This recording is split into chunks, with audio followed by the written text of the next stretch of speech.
सरकार हम लोग को सारी सुविधाएं देती है, क्या 20 और 30 रुपए का स्टेशनरी पैड नहीं दे पाएंगे? 20 और 30 रुपए का विस्पर भी दे सकते हैं, कल को जीन पैंट भी दे सकते हैं, परसों को सुंदर जूते क्यों नहीं दे सकते हैं, नर्सों को वो नहीं कर सकते। और अंत में जब परिवार नियोजन की बात आएगी तो निरोध भी मुफ्त में ही देना पड़ेगा। स्टेशनरी पैड यूज करना चाहिए, लेकिन वो लोग पैसा को लेकर यूज नहीं कर पाती हैं, नहीं खरीद पाती हैं। क्या यूज करती हैं फिर? कपड़ा।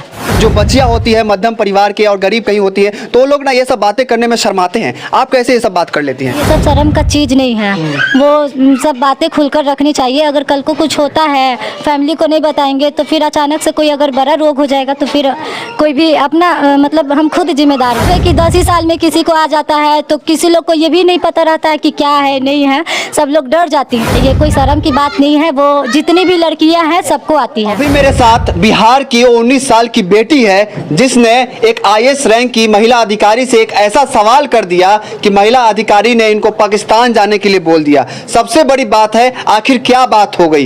ये पटना के रहने वाली है, सलम बस्ती की लड़की है और देख सकते हैं मैं इनके घर पे आया हूं और ये रिया पासवान है इनका नाम है।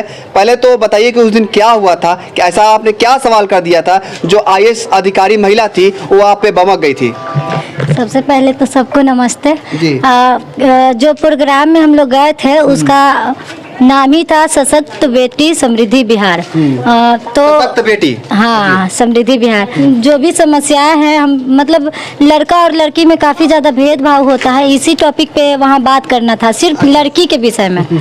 तो कुछ लड़कियां जो कि मिलर स्कूल में पढ़ रही हैं अभी, इनका कहना था कि मैडम मैं स्कूल तो जाती हूँ लेकिन वहाँ मैं पानी कम पीती हूँ ताकि टॉयलेट जाना ना पड़े, क्योंकि वहाँ का जो ये शौचालय है वो टूटा है, फिर प्लस में लड़का लोग भी चले जाते हैं इसमें। तो मैडम ने इस पे जवाब दिया, क्या आपके घर में अलग अलग शौचालय हैं?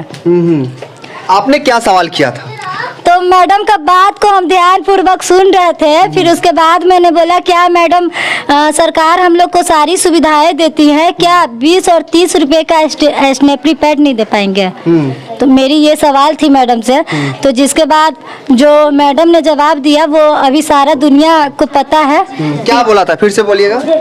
मैडम जी बोली थी कि क्या कल को जूता मांगोगी, फिर उसके बाद जीन्स मांगोगी, फिर उसके बाद जो सवाल मैडम बोली थी वो वहाँ पे मैं सुनी थी लेकिन समझ नहीं पाई थी कि मैडम क्या बोल रही हैं। तो मुझे आज ही शायद पता चला है या रात में पता चला होगा कि इसका मतलब ये होता है। क्या होता है बताइए, दर्शकों को जानना चाहते हैं कि एक महिला अधिकारी IAS अधिकारी जो होती है बहुत पढ़ी लिखी होती है और पढ़ लिख के वो IAS बनती है और ऐसे में इन सब शब्दों का यूज करना, पाकिस्तान चले जाना, इनको लेकर थोड़ा सा खुल की बात होनी चाहिए। और बताइए हमारे दर्शकों को, पूरे देश को बताइए, पूरे बिहार को बताइए कि एक्चुअली हुआ क्या था। मैडम इस पे जवाब दी कि कल को निरोग्य मांगोगी। निरोध जी। तो मैंने समझा नहीं था वहाँ पे, लेकिन आज हमें मतलब पता चला है कि इसका मतलब ये होता है। तो हमें बहुत ज़्यादा बुरा लगा है इस बात की। तो हमें क्या, सबको लगा है, हमें तो पता ही नहीं था कि ये भी बात मैडम बोली है। हमें 2 ही बात सिर्फ गाइड की हुई थी कि एक बोली है जीन्स वाला, एक जूता वाला, लेकिन आज पता चला है कि मैडम ने इस टाइप का भी जवाब दिया। देख सकते हैं कितनी बड़ी बात है और एक लड़की जो है बयां कर रही है। इस लड़की के जो जज्बे है उसको तो पहले सलाम करना पड़ेगा, क्योंकि ये बच्ची जो है जाती और महिला IAS अधिकारी जो होती है उनके आंख में आंख डाल के कहती है कि हमको सब चीज फ्री में मिलता है तो सैनिटरी पैड भी फ्री में मिलना चाहिए और जरूर मिलना चाहिए। पाकिस्तान जाने की बात कही थी उन्होंने, वो कब की टीम थी? वो उन्हीं का, मैडम का जिस तरीका का सवाल था कि आत्मनिर्भर बनिए। हाँ। तो उसी पे और टीम सवाल की कि आत्मनिर्भर बनने के लिए बोल रही हैं आप। तो जब वोट का समय आता है तो दोनों हाथों को जोड़कर आप मतलब जो सरकार है वो आते हैं, बोलते हैं कि हम ये करेंगे, हम वो करेंगे, लेकिन फिर जीत जाने के बाद वो अपने वादे भूल जाते हैं। तो उसी पे मैडम ने जवाब दिया कि पाकिस्तानी बन जाओ, मत दो वोट। तो पाकिस्तान जाने के लिए बोल दिया, पाकिस्तानी बन जाओ और शायद पाकिस्तान चले जाओ, ऐसा पता नहीं बोली है कि नहीं, लेकिन पाकिस्तानी बन जाओ ये बोली थी। बोली थी। जब आप एक महिला अधिकारी बोलती है कि पाकिस्तान चले जाओ, पाकिस्तानी बन जाओ, तो कैसा लगा था?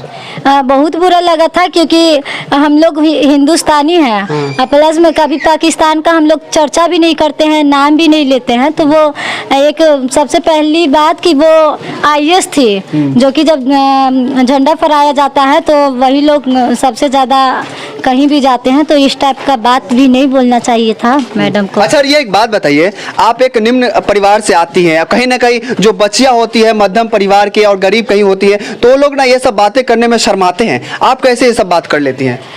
नहीं, हम लोग जैसे सेव द चिल्ड्रन है, ये हम लोग की एक तरह से संस्था है जो कि काफ़ी ज़्यादा बच्चों पे काम करती हैं।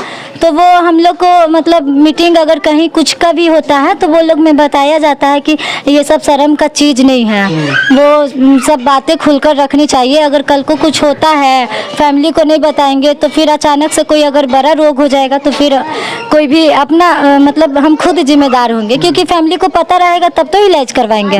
और भी बहुत सारी बातें हैं जो कि मैडम लोग बताती हैं। जहाँ बात करें और भी बच्चियाँ की, आपके मोहल्ले के, आपके जहाँ पे आप रहती हैं, वहाँ पे लड़कियाँ बहुत ज़्यादा सैनिटरी पैड जो है यूज़ नहीं कर पाती, वैसे मैं क्या बोलना चाहती हूँ?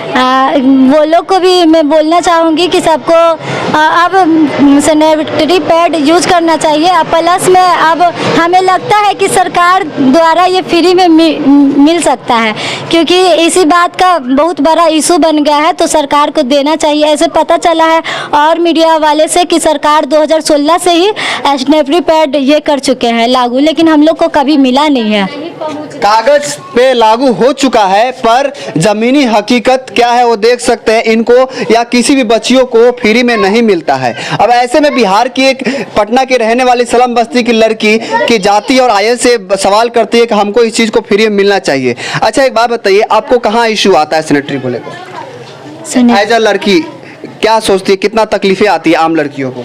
बहुत ज़्यादा आती है, जो खास कर वो जब स्कूल या कॉलेज में जाती हैं तो वो यहाँ पे सबसे पहली बात तो स्लम बस्ती की जो लोग रहती हैं उनके बारे में बताती हूँ। वो लोग जाती है तो इनके कोई 40 या 50 रुपये कोई स्कूल लेकर नहीं जाता है। अच्छा, नहीं, और इसका कोई ये नहीं रहता है कि वो कब आ सके।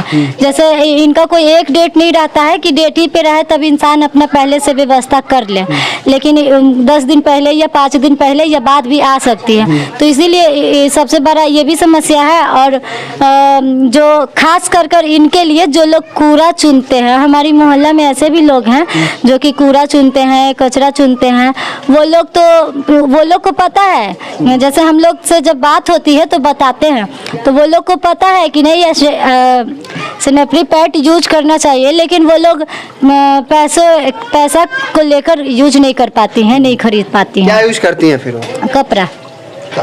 एक बात बताइए, जब हम लोग 2022 में जी रहे हैं, वहाँ अभी भी कपड़ा यूज किया जाता है, इसको लेकर सरकार से क्या मांग करना तो सरकार से यही बोलना चाहूँगी कि जिस बात के लिए इतना बड़ा ये हुआ है तो थोड़ा सा मेरी भी रखी जाए, क्योंकि अभी सारा पूरा दुनिया को पता है कि एक लड़की ने सैनिटरी पैड के लिए इतना बड़ा सवाल की, जिसका जवाब भी हमें बहुत ख़राब तरीक़ा से दिया गया है। तो जब मैडम पे वो एक्शन सब कुछ कर रहे हैं तो थोड़ा सा इधर भी ध्यान दे कि सैनिटरी पैड फ्री में दे दिया जाए। और बहुत सारी लड़कियां जो देख रही हैं, देख लीजिए, आप ही में से एक लड़की है जो सीना तान के सवाल करती है एक महिला IAS अधिकारी से कि हमको जो सारी चीज़ें जो है फ्री मिलती है, तो ये चीज़ भी फ्री में मिलनी चाहिए। बहरहाल रिया पासवान को लेकर आप क्या सोचते हैं, कमेंट बॉक्स में जरूर लिखिएगा। आपका बहुत बहुत धन्यवाद।